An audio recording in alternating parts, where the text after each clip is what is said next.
محترم سامعین کرام، حیات الصحابہ میں حضرت عائشہ رضی اللہ تعالی عنہ فرماتی ہیں کہ ایک مرتبہ میں جہنم کو یاد کر کے رونے لگی۔ حضور صلی اللہ علیہ وآلہ وسلم نے فرمایا، اے عائشہ تمہیں کیا ہوا؟ میں نے کہا، میں جہنم کو یاد کر کے رو رہی ہوں۔ کیا آپ قیامت کے دن اپنے گھر والوں کو یاد رکھیں گے؟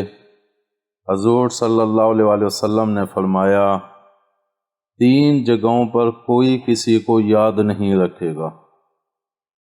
ایک تو اعمال کے ترازو کے پاس، جب تک کہ یہ نہ معلوم ہو جائے کہ اس کا ترازو نیک اعمال کی وجہ سے ہلکا ہوگا یا گناہوں کی وجہ سے بھاری۔ دوسرے، اعمال نامے ملنے کے وقت جسے دائیں ہاتھ میں ملے گا وہ کہے گا، لو میرا اعمال نامہ پڑھ لو، یہاں تک کہ اسے یہ معلوم ہو جائے کہ اعمال نامہ اس کے دائیں ہاتھ میں آئے گا یا بائیں میں، اور سامنے سے ملے گا یا پشت کے پیچھے سے۔ تیسرے، پل صراط کے پاس، جب پل صراط جہنم کی پشت پر رکھا جائے گا، اس کے دونوں کناروں پر بہت سارے آنکڑے اور کانٹے ہوں گے۔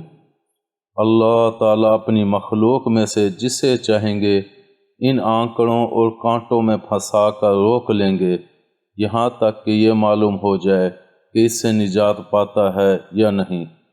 امید ہے آپ کو ہماری یہ ویڈیو پسند آئی ہوگی۔ پسند آنے کی صورت میں لائک کریں، کمنٹ کریں اور شیئر کرنا مت بھولیں۔ ملتے ہیں اگلی ویڈیو تک، اللہ حافظ۔